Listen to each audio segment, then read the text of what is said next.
Right up, turn that dial, put on your grin, stay a while. Hey!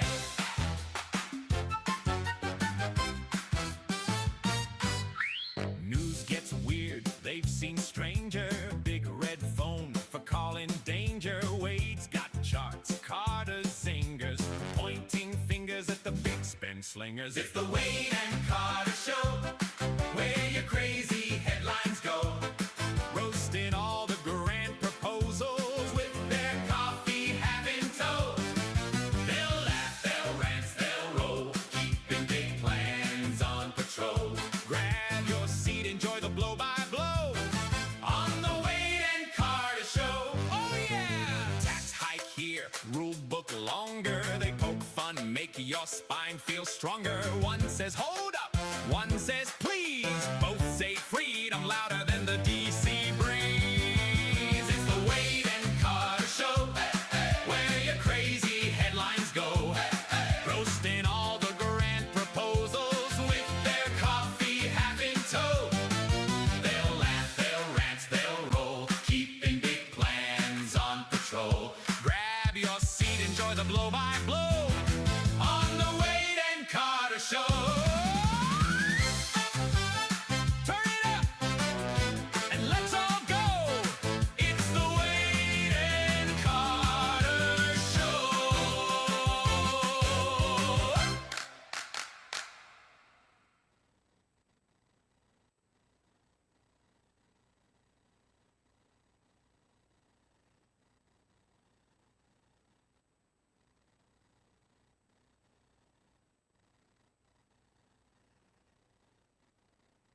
Hey, good morning, everybody. Welcome to the Wade and Carter Show. Ash here, Brent off transitioning. He is, he'll be a mermaid by the time he gets back. Anyway, he'll be back tomorrow, just in time for Wade and Carter Bingo Night at Palace Bingo. So hope you join us tomorrow at Palace Bingo.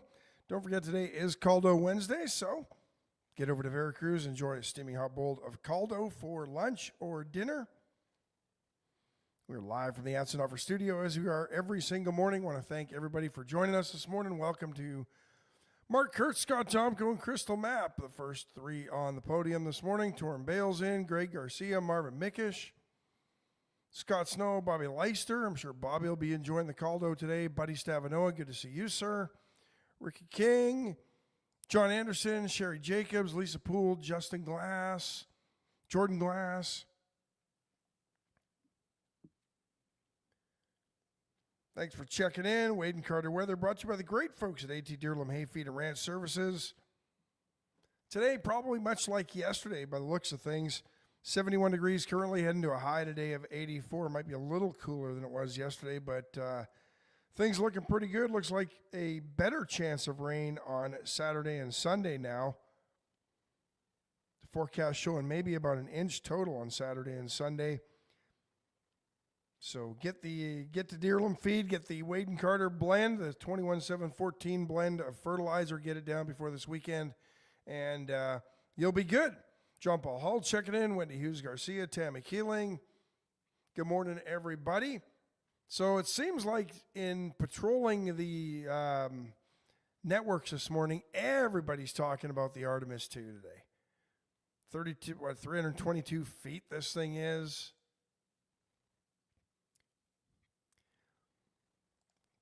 Saw Al Roker talking about the weather, says it's pretty good.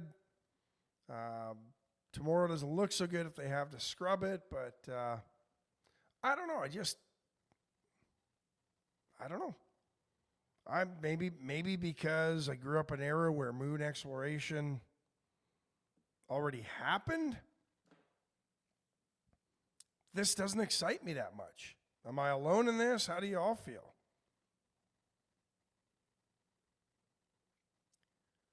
Because I don't know. I can't get that excited over this. I mean, yeah, it'll be kind of neat to see. And this rocket apparently not as big as the rockets that went during the Apollo mission as far as height-wise. Still pretty good. But I don't know. I just can't get into the hype on this thing because if we've been there before, I don't see the point of going back. Stephanie Connie checking in. David Glass, good morning.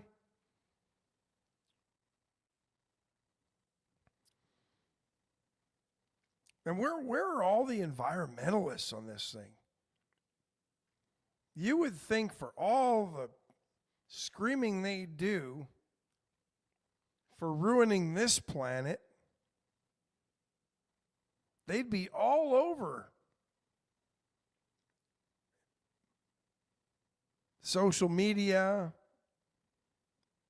Cape Canaveral, wherever they need to be to protest this thing, because why are we going to go ruin another planet if we can't take care of this one?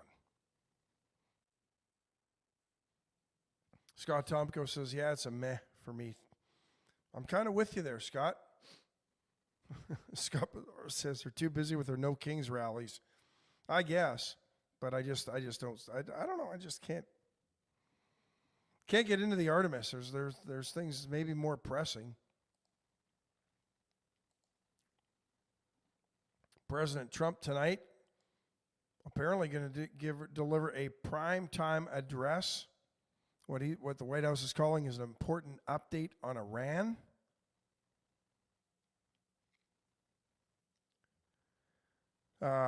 Yesterday said that this thing could be the conflict in Iran, the war in Iran, depending on how you want to talk about it or phrase it.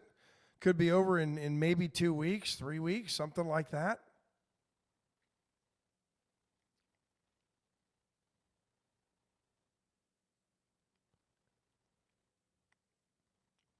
Primetime address tonight, 8 o'clock our time.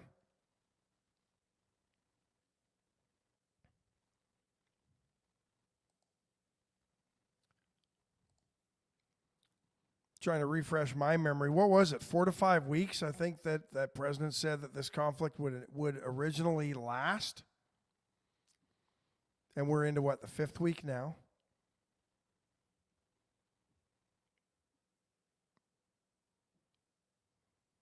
And a little bit of conflicting reports coming out of D.C. on this thing. Because yesterday, the president said that this could go on for another 2 or 3 weeks, maybe 2 weeks. I think was a direct quote.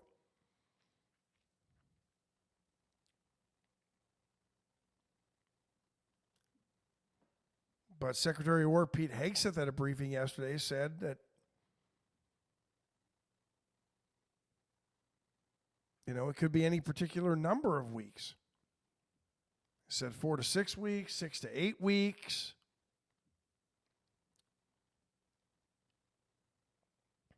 But he said they never want to reveal precisely because their goal is to finish the objective.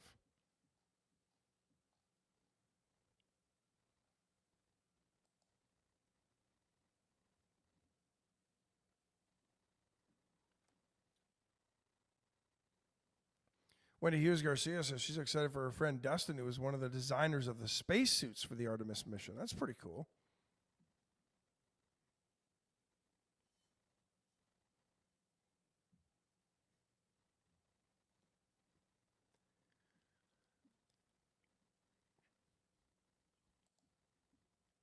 And what was all the bluster with the NATO and telling all the other nations just go get your own oil?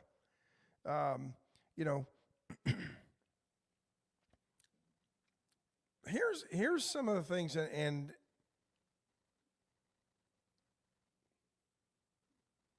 once again trying to figure out everything that's going on, and I tend not to. I kind of watch what's going on with my own eyes and listen to what's happening with my own ears when it comes to Iran and what's going on.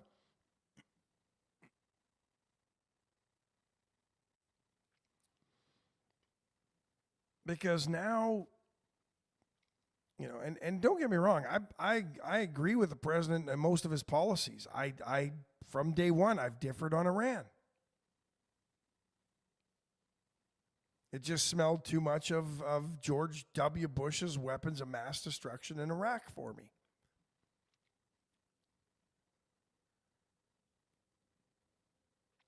Wendy Hughes Garcia, we're going to get to the gas prices in a little bit.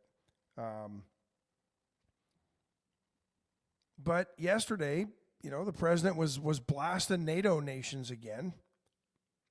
and telling them they can just go get their own oil from the Strait of Hormuz is coming in the wake of Spain saying you're not going to be allowed to use our bases. But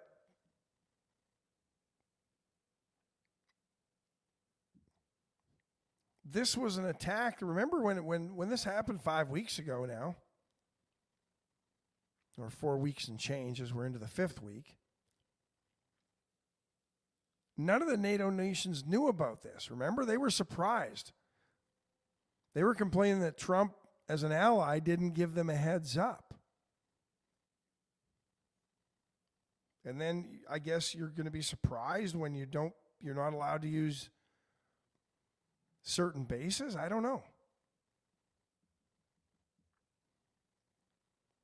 But when I listen to pundits talk about this and say how NATO is abandoning the United States, people forget what NATO was designed for. The North Atlantic Treaty Organization was a defense treaty in case one of the nations were attacked. It wasn't designed to be an offensive organization to go on the attack around the world. That's not how NATO was set up. And people are forgetting this. It was set up in the wake of World War II to protect basically Western Europe because North America wasn't going to get attacked. The threat of the Cold War, but the reality was it wasn't going to happen. If anything was going to happen, it was going to happen probably in Europe. And that's what NATO was designed to do, and designed to protect basically European nations.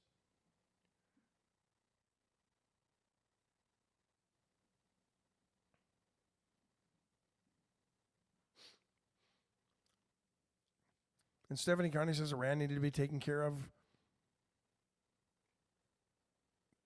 because God knows if a Dem gets back in the White House or Iran a Republican, Iran will be in full control in a year with no turning back. Trump knew it needed to be handled now.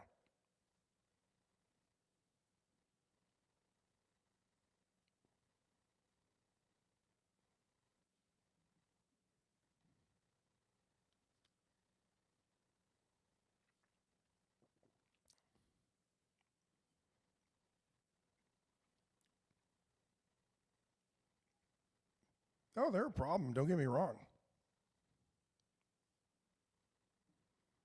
But, you know, it's interesting that there's videos surfacing. Donald Trump's had it in for Iran since the 1980s.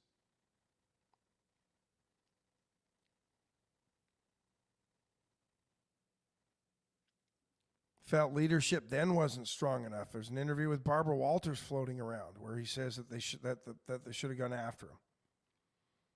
There's another one with Rona Barrett, if you remember her. Same thing, saying Iran needed to be taken care of. And that he wasn't going to be in politics. He wasn't going to run for president.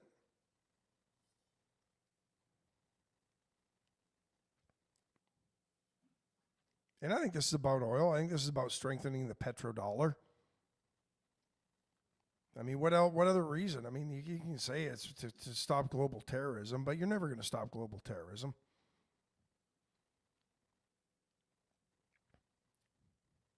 We've been fighting this since long before 1979. I mean, if you really think about what I would say that the Israeli hostage crisis during the Munich Olympics was probably the start of the global terrorist threat.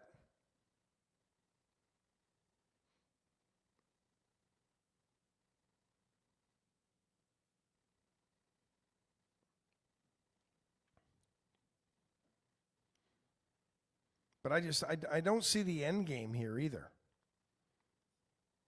I mean, a little bit of hinting that this thing's going to be over in 2 weeks. You're just going to walk away from everything and leave a big vacuum in Iraq? There's one democracy or democratically elected leadership in the Middle East. That's in Israel. The rest of them are monarchies of some sort, theocracies, totalitarian regimes. hiding behind theocratic rule,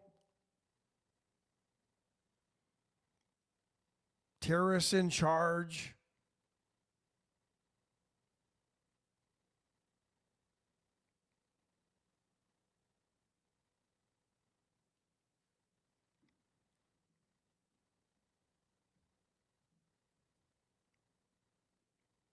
I don't know. I just my eyes aren't seeing what we're being told.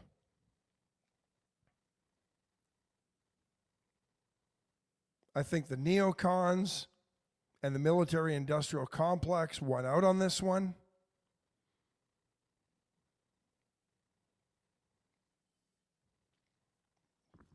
And I think that's who you're going to see take over the Republican Party for 2028.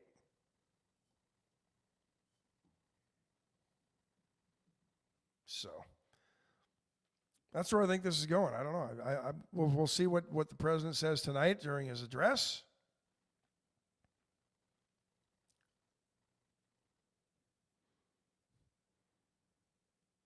But gas prices sitting at around $4 a gallon. Listened to an analyst this morning from Gas Buddy, and basically saying that prices, even though they shot up like a rocket, they're probably not going to come down as fast, even if this thing wraps up in the next couple of weeks. The summer driving season, he says we probably won't see gas prices back where they were prior to the start of this conflict.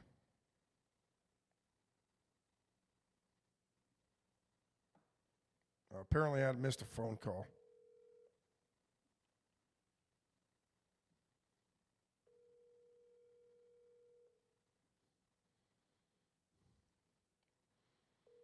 I don't have the studio line with me, so can't really take many calls. Oh.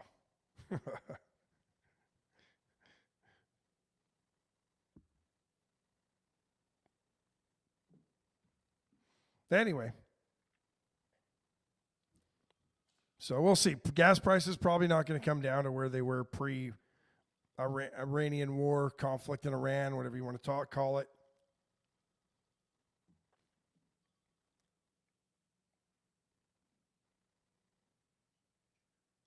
Hello.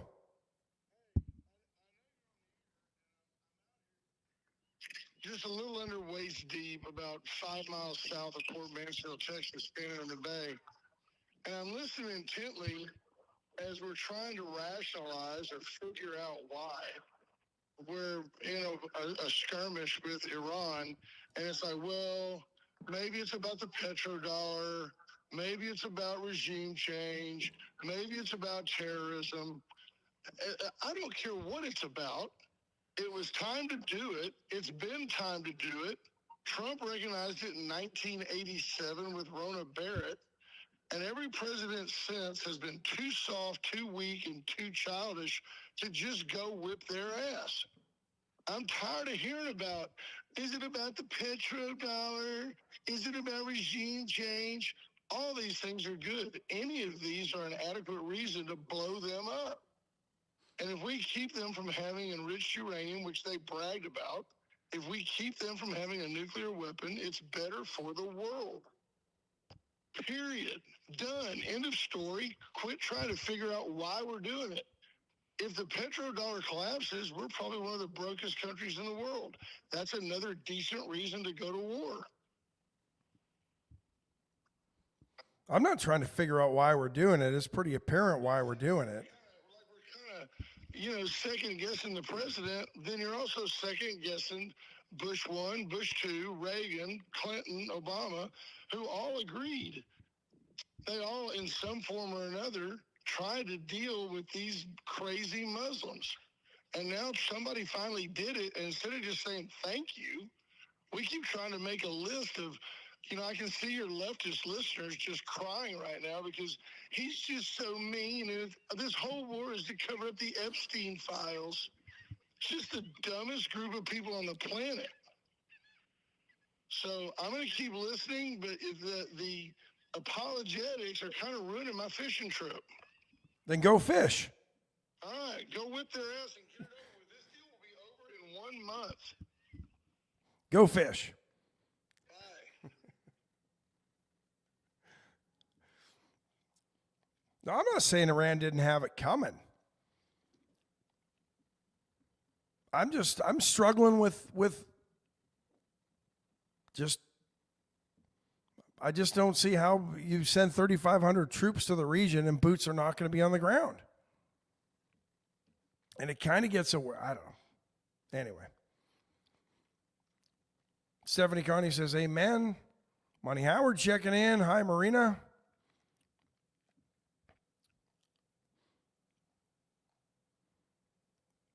Kathleen Leininger questioning democracy in Israel. Saying the only reason Netanyahu's not on trial pending removal is because they're under martial law. Yeah, well, I mean, there's more to it than that. They can't seem to figure out how they want to run their own country or who they want to run their own country in Israel when it comes to elections. They end up with all these coalition elections or governments and votes of no confidence. It's a mess over there. I mean, we can gripe all we want about basically our two-party system and how neither party really represents everybody, but then you look at countries like Israel or countries like Canada that have multiple parties, and you get backbench deals, you get underhanded deals, you get bribes being paid and made to get people to cross the party floor to go. Look at what's happening in Canada right now. The Liberals are doing all sorts of underhanded stuff to get people to cross the aisle and switch parties so they can try to eke out a majority government when the people of Canada did not elect a majority government.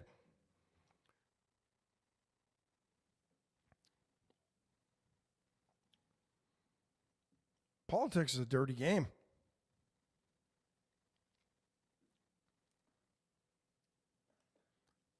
No dirty games at Palace Bingo. We'll be there tomorrow night, so come join us. First ball pops about 7:30. Wade and Carter night tomorrow night. Always a good time, and very rarely does it happen when one of the Wade and Carter listeners that are there doesn't win. So come on out. Good chance you'll win. You'll have a great time. You'll eat well, and I'm guarantee you'll have a laugh or two as well. We always have a great time at Palace Bingo. The Chopping Block stopped in there yesterday. They got boudin in the case. They've got a great array of sausages. Those $14 choice ribeyes are really good. Had one last night. They've got New York strips. So get in there. Get all your needs for your grilling this weekend for Easter weekend. Get over to the Chopping Block right there on Navarro, just inside the loop. Chesnick Furniture Company, located in beautiful downtown Victoria. Chesnick for all your furniture needs. Whether you want bedroom suites, dining room sets, sofas, love seats, recliners. Bobby's got a great selection of recliners. And basically anything you see in the store, if you don't like the color or you don't like the covering, that can be fixed. But if it's in there now, today, Bobby will deliver it today or tomorrow. You'll have it by the weekend, guaranteed. And it is Caldo Wednesday, so get over to Veracruz Restaurant right across from Atzenhofer. Go enjoy a steaming bowl of Caldo today or any of the other great menu items. If you're not in the mood for Caldo, I like their pork chop plate at lunch. I think it's a pretty good one. So go see Leonida. Tell them I said hi. And go enjoy Veracruz for lunch.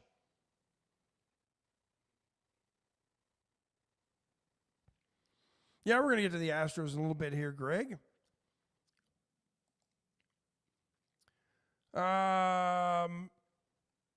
Supreme Court today going to hear oral arguments on the 14th Amendment. That's the citizenship clause of the 14th Amendment. Ratified back in 1868, and it states, and I'll quote it, All persons born or naturalized in the United States and subject to the jurisdiction thereof are citizens of the United States.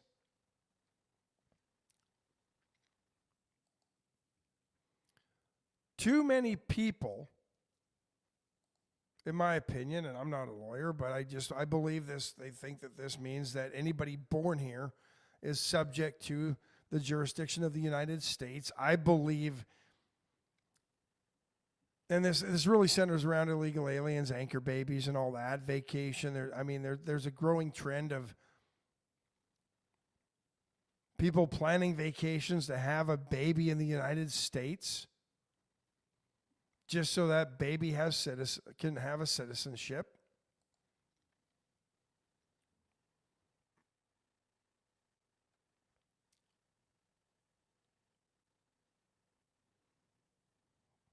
And that's what the supporters think it means, that basically anybody born in this country is a citizen.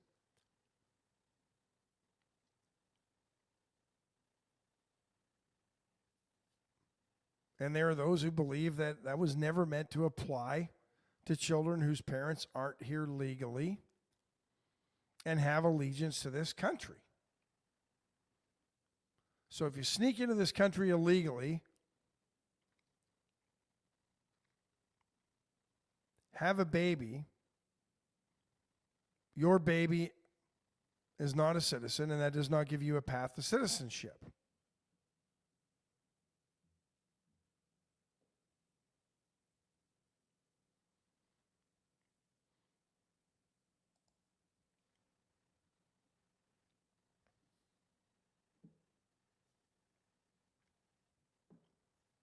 And doing a little history on this, even the Native Americans that were born after the passage of the 14th Amendment, I don't think it was until the early 1900s that they were granted citizenship automatically in this country, even though they were born here, because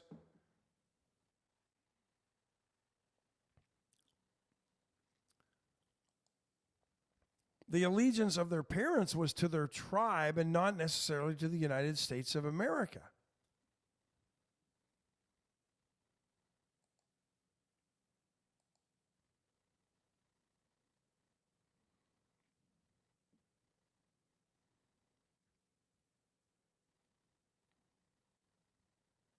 But if you're here illegally and you can be deported,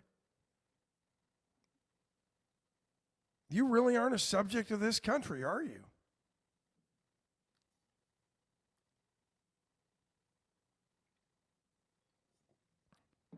And I'm not sure which way the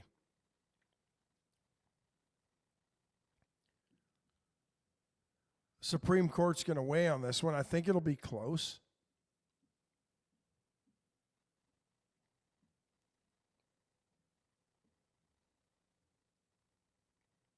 But I think they'll err if they continue to allow birthright citizenship.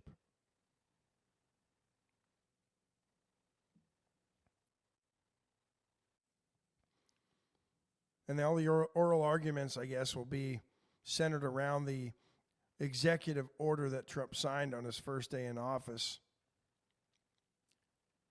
regarding birthright citizenship.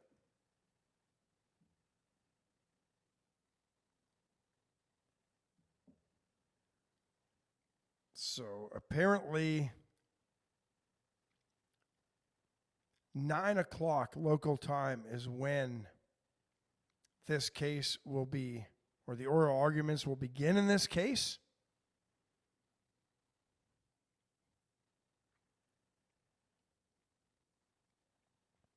I think the Wall Street Journal will be tracking it live. I'm sure all the major news outlets are going to be tracking this one live. This is a landmark case. Greg Garcia says 14th Amendment requires historical context to interpret. It was crafted to recognize the citizenship of former slaves and their children. Context is key. Yeah, and there was also a case where I think the Supreme Court ruled in favor of a Chinese man who was born here. Parents were here legally, and I can't remember the name of the case. But they ruled that he was an American citizen, if I remember correctly. And this one was way back. This was back, I think, in the 1890s. But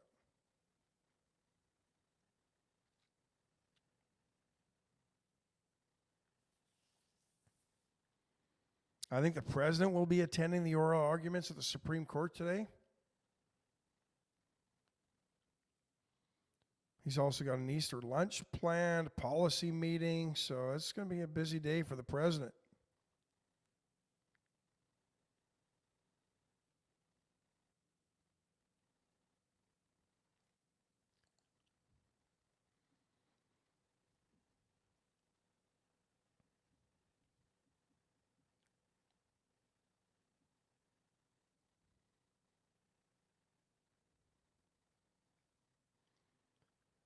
Let's see what else has happened. A little closer to home, this affects a lot of us.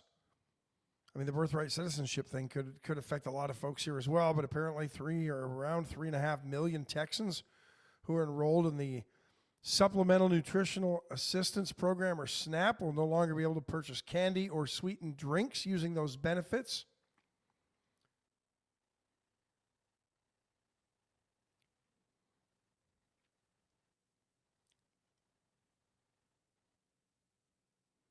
Texas, one of 22 states that received a waiver to restrict the use of SNAP benefits to not include candy and sugary soft drinks.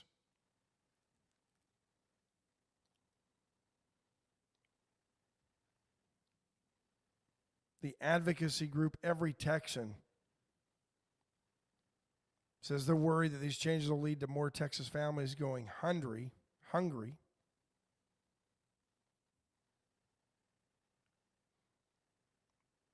While at the same time, this might hurt small businesses.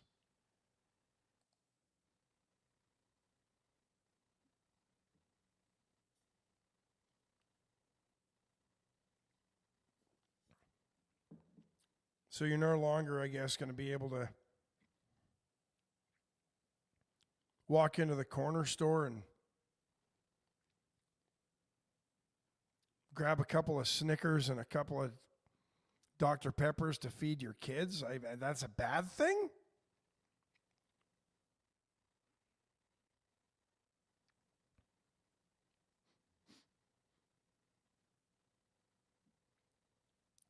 We're the fattest, most obese country in the world.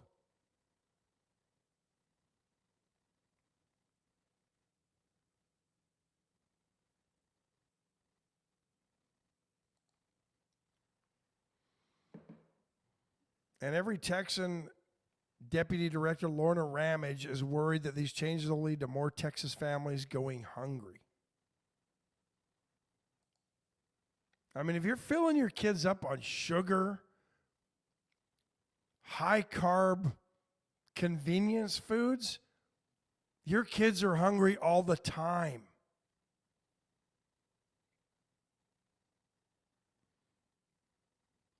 Go eat a bowl of Frosted Flakes and see if you're not hungry 20 minutes later.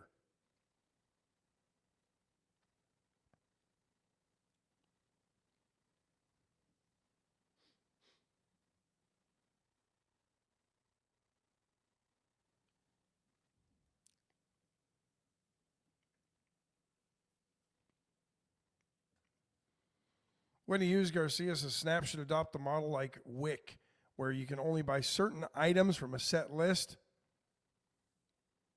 There is no nutritional value in candy or soda. I agree, absolutely.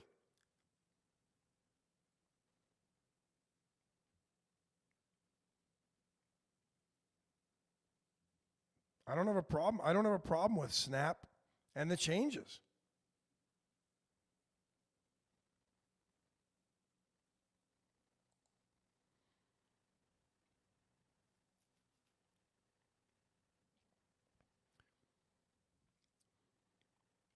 Candy bars, gum, drinks that contain 5 grams or more of added sugar or any amount of artificial sweetener no longer allowed to be purchased with SNAP benefits.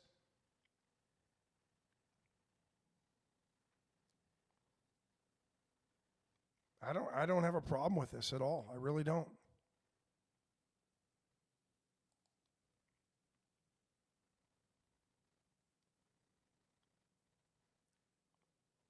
And not only that, I mean, you would think if they're eating healthier, you're going to result in less cost for child health insurance program.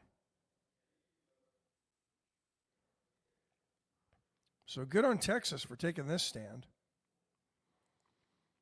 Restaurants doing something different too. Apparently, a lot of major restaurant chains are now serving smaller portions.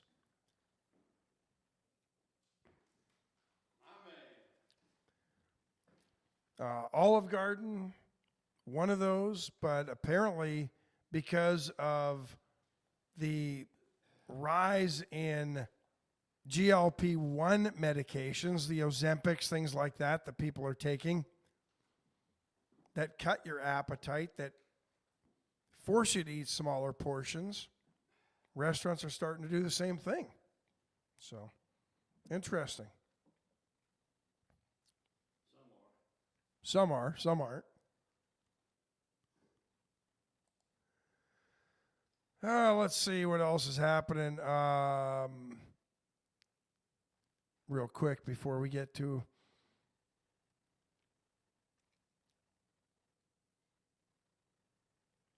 our guest. Border Patrol agents discovered 26 illegals in a trailer at a checkpoint near Falfurrias last week. So illegal immigration still happening, illegal smuggling of humans still happening. The driver apparently confessed to making several trips between the border and Houston over the past 4 months. So basically, since the beginning of the year. And now that TSA agents are back on the job and ICE agents picked up some of the slack, apparently wait times at airports has dropped significantly. Monday's always a busy travel day, and I was hearing that reports of wait times at most of the major airports on Monday down significantly from where they were. Also, spring break travel's eased a little bit as well, so that helps. Get to our final break, and then we'll bring in our esteemed guest. So let me get to this real quick. That's an offer. If you're looking for a brand new vehicle, a used vehicle, stop by our studio sponsor, Atzenhofer Dealerships, right there on Navarro, right across from Veracruz Restaurant. So go grab some caldo, then go across and buy yourself a brand new vehicle. Didn't check today to see if my used vehicle of the week, that 2024 Bronco, is still on the lot, but if it is, go grab it. Low miles, great price, lots of extra features. Got the Big Ben package on that Bronco Sport, nice vehicle, under $27,000. Went services for all your electrical needs. You need power, you need a whole home backup generator. Went has you covered, Generac and a bunch of others depending on the brand that you like. But only Generac or only Went can get it done. They are the preferred Generac dealer. So one call to Went, they get you the generator and they'll provide all the hookups and all the services as well. And don't forget to stop into Paravita Wellness if you want to eat healthier. You don't need Ozempic or a GLP-1 medicine to help you eat better. I train my body to eat better just by simply eating Paravita meals because the portions are perfect. They have the right amount of protein to keep you full. They have just the right amount of carbs as well, so you're in a balanced, healthy meal, and your body reacts differently, and you will train yourself to eat smaller portions so that when you do go out to one of these restaurants that gives you a huge heaping, you're going to take most of that home because you just can't eat anymore. So you can do it on your own. You don't need the medicines. They're great if you need a kickstart, but go see Erica Briggs at Paravita. She can help you get back to being healthy. And Yeah, AJ Louderback, state rep here. Real quick, Marina asked my take on the Lion King. I don't know if you heard this one. I'll bring your mic up, but there was a comedian from Zimbabwe. He's, I guess, performing in L.A., and he was on a podcast back to Africa, and he was asked to translate the opening lyrics of The Lion King. And he's a comedian, so he made a joke. Oh, look, there's a lion, something like that. Or, he was joking around. Well, the composer of the song is suing him now. Oh, my God. Yeah, saying he misrepresented the lyrics. I think it's dangerous, to be honest. If you start suing people over, especially a comedian, but you start getting into suing people over their speech like that, that's a slippery slope that I think if a court rules in favor of this composer, who, by the way, had to file for bankruptcy a few years ago. So there's the motivation. I think he's asking for $27 million. Well, good morning, Ash. In damages. Good morning. How are you? How's the Ash and Carter team? It's going pretty good. It's going pretty good. But you're back in town. Back in town. We've had a busy week. We had a good meeting on Monday, and we've got a lot of things going on here as we address some of the threats here to Texas and the United States, for that matter. But so there's a number of issues that are pressing now, and obviously water is a major concern as we move forward. And it's always been one of my concerns. Water and power have always been one of the foundational things that I think Texas can do better on. And we've taken some steps. We're going to have to we need to take more to alleviate some of the issues that are going on. You were just named to a new committee, a Texas House Oversight Committee. What is that the exact title of it? Yes, the Governmental Oversight Committee. It's a select committee. This is appointment by the Speaker he selects each and every person to be on these committees, and that's the difference between a committee that you're put on and a select committee. So. And you were up in Austin on Monday. I think you were dealing with some Sharia law. Explain some of that's going on in the state of Texas and what the fears are there. Well, I think that you're gonna as we continue to try to educate the public more and more on the threat that exists here in the United States, because it's Texas. There are things going on here in Texas that will become apparent, from the Islamification of Texas, if you want to call it that. I think that's accurate. I think that's what's going on, and the methods and the types of it's pretty evident across the United States that war has been declared by Islam on America. So. Is there concern that alternative sort of sentencing or punishment could be, doled out in certain communities? Because obviously they can't establish their own courts. But is that a concern? Is that more the concern that they would look to alternative remedies through Sharia law as opposed to following our legal system? Well, they'll follow our legal system to an extent, but it doesn't mean that they're not practicing Sharia law within their compounds, within their homes, within their establishments. Because if you look at the Meadows, which used to be called Epic, if you look there, that is 100% Muslim. So you can't move in there unless you're Muslim. So it's a community. Because they all practice, they all worship the perfect man, the God Muhammad, which is their Bible is the Quran, and every part of the Quran, if you break it down from verse to verse, this is 1,400 years written by Muhammad over a period of time, and it is. None of it's compatible with the Western Hemisphere. None of it's compatible with the United States. So the parts of Sharia that they can practice privately, that's what's happening. The proliferation of mosques Islam stands for world domination. And so, we have a tremendous amount of mosques going up here in Texas. And that's what it is. Islam is not really a religion as so much it is a system of governance. So it's military, it's political, it's got some religious parts of it that they hide behind, as they so-called pray to Muhammad and to the part which is called Sharia, which is the governance of the life. So it's a very complex issue here as a free country. How we're gonna deal with that? Yeah, I would imagine it. There'll be a lot of you got to tread a little carefully, don't you? It will. It's gonna. Yeah. We'll have to be very measured about what goes on. To put any kind of prohibitions in place, you're going to have to. Obviously, they'll have to withstand the court.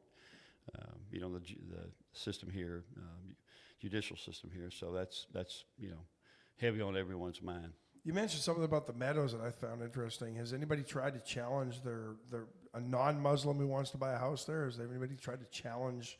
I'm not aware that they have. I don't think that's really a road somebody wants to go down. I'm not aware right now that that's happened at all. Yeah. So, I would think on the face of it, it would violate our federal laws about discrimination in housing, correct? Sure, it would. It's very purposeful, though, as they buy a complete block of homes, and those homes are simply bought up. Yeah. And there's wealth here, so there's money here. They're all here legally. They're all here very methodically, and so this is what's going on. So switching gears to the select committee, a lot of talk about a couple of counties, Lee County and Roosevelt County in New Mexico, wanting to become part of Texas. Is this a serious conversation that's going on, or is this more exploratory, or where are we on this? I think it's serious, and I think it's exploratory both. Yeah. I think both of those terms work here, in that we'll take a look at it. These counties have reached out to Texas, and they've also reached out to New Mexico government. So whether we can do it or not, it'll probably be front and center on the committee. Talk to the speaker about it personally about this issue. So it'll be headline news, I'm sure, because they've made the request to do this, to essentially secede from New Mexico and become part of Texas. Yeah, and I think I think there's a third county as well that's looking. There's several other areas in the United States where this same thing is going on. So really, counties want to get into the neighboring states, not just right. Texas. Yeah. Interesting. I'm thinking maybe some of those Eastern California counties that don't want to be part of California anymore. Interesting. What's their main reason? I saw something that they just don't feel that they're heard by the New Mexico government, but is there more to it than that? I think so. I think ideology comes into it. I think party politics come into it. I think the direction the state's going, the decisions that are made by state government, it's just not compatible with these counties. So they've made an attempt to at least start the process to see if anything like this can happen.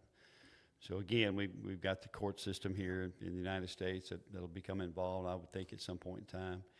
So there's yeah, because I think this obviously our state legislature would have to vote on accepting them, but then I think it goes all the way up to Washington D.C. if I'm not mistaken. Right? Absolutely. Yeah. So absolutely long process. Yeah, it'd make that map look a little weird. It would kind of make that little jagged edge over on that western side. It does.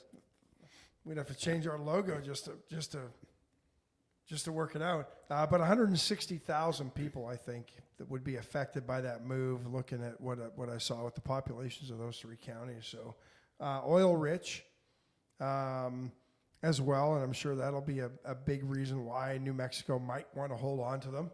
Absolutely it is. Absolutely.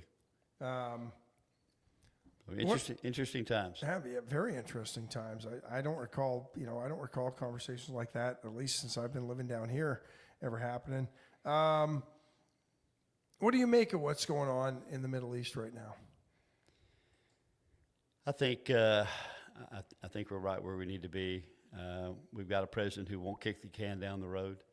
Whether I think it's pretty decisive that we're headed to victory. I'm not sure when the U.S. will pull out. I think the Strait of Hormuz probably will be fixed in probably a week or so. My anticipation from day one, this is probably about a 2-month issue. And then long-standing issues,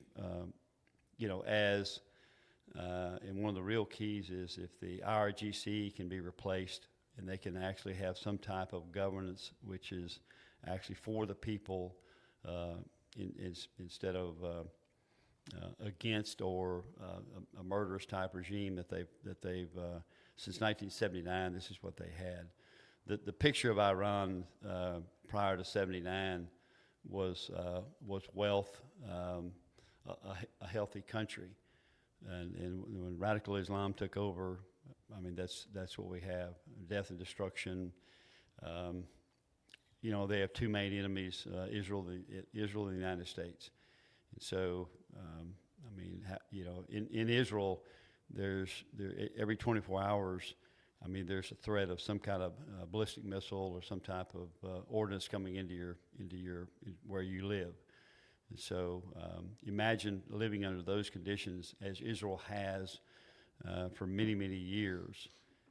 So I'm very pleased with the president's willingness to have the political will to knock out a country that has simply chanted death to America with nuclear capability. So it's astounding that people would not approve of what the president has done here, as he stabilized the world and made so many changes. Removing China from the Western Hemisphere is a good thing for the United States. So these are all very good things for our children in Gainesville as we move forward in time. So I think the president's vision of making America great again is absolutely necessary. Marina says she agrees with the female's perspective on Sharia law. Respect for religion and culture should not come at the cost of fundamental equality. Women should not have to negotiate for rights that others are automatically granted. It's a fundamental piece of it. Women have always been subservient in the Muslim world. I mean, you can have up to 4 wives, or more.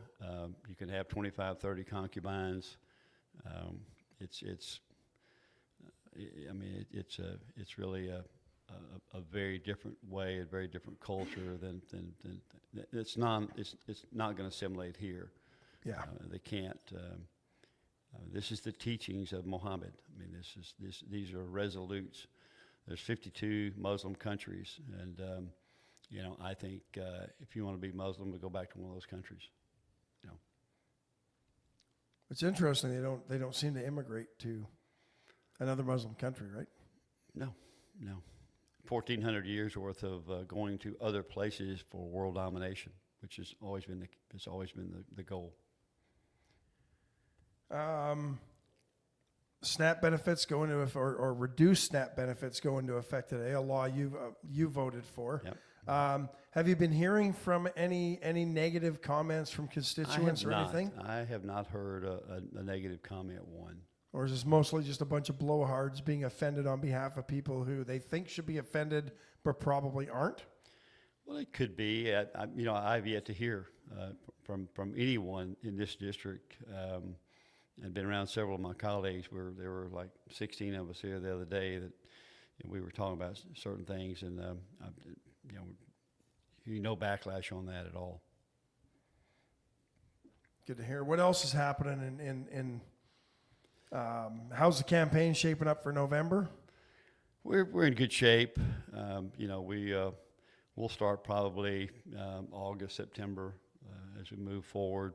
I have an opponent, a lady out of Bay City, Texas, and you know, you can do your research there and check out what the Democrats have presented as an opponent. But, Not too concerned. well, you're always concerned about, you know, having an opponent, but, you know, my philosophy has always been, you know, get up and do what we do.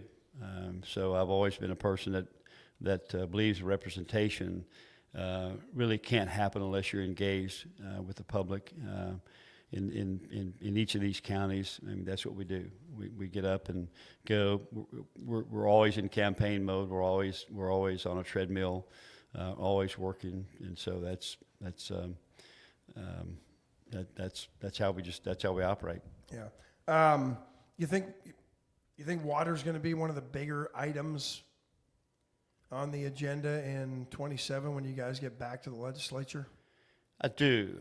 I think that water and water resources in the state and we actually we put in some things last session, which are going to help, but we've got further work to do. As the longer this drought,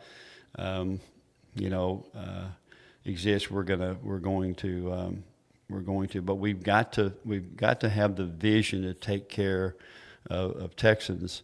In our water resources, we've got to manage those. I think more. Got to be smart about it. So we can ensure that each county has adequate water resources for humans, and that's. I think that's the overall goal as we try to manage in the state of Texas. And I think people kind of understand in the middle of a drought. They understand that water is a precious resource that we take for granted. Each and every day when you turn your faucet on, you just expect water to come out.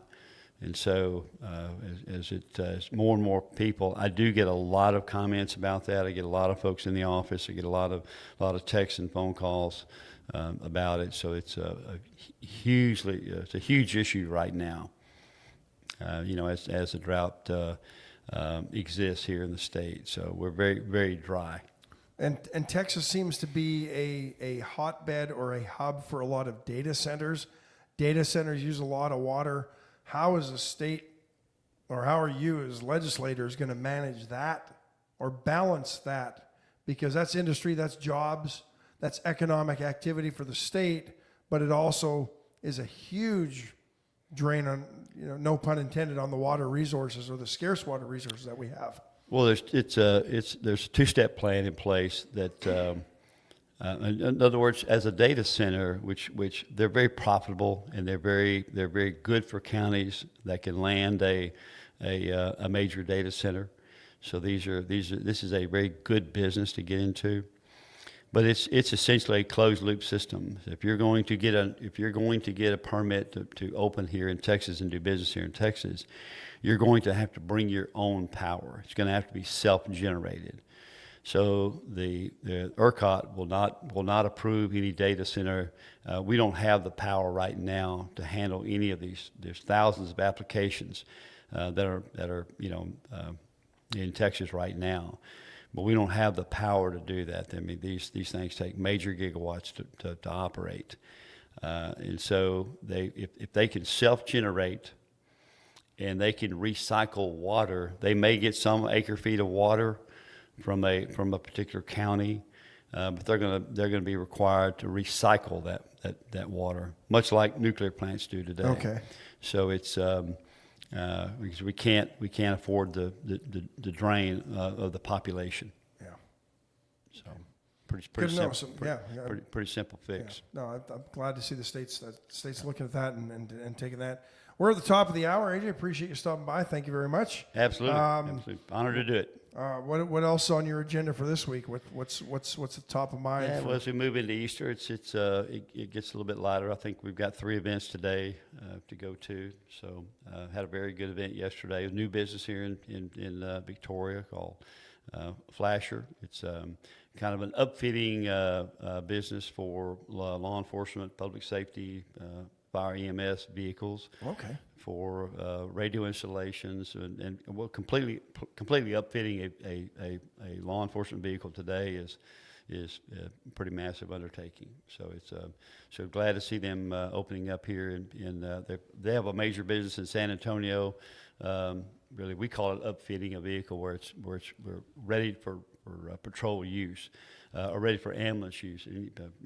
Correct markings, the light structure, the radio, all the different types of equipment that have to be installed in these vehicles. So, very glad to see them open up a nice shop on Nursery Drive, just past West High School on the right there. Very nice business. Look like they have 8 bays. Wow. So it's should do well. Great. Do well. Wish them well. Appreciate that. Thank you very much. Thanks for stopping by. Real quick, First State Bank Astros update. Astros pulling out the win over the Bo Sox last night, 9-2. They are now won 4 in a row. The bats are alive. The pitching looks good. Astros looking like they're on the right track after losing their first 2. They won 4 in a row, and I think they wrap up the series with Boston tonight. So, abbreviated First State Bank of Louise Astros update. Brent will be back tomorrow, and we look forward to that as well. Good luck on the fishing today, and appreciate you all for tuning in, and we'll see you all tomorrow. Bye, folks.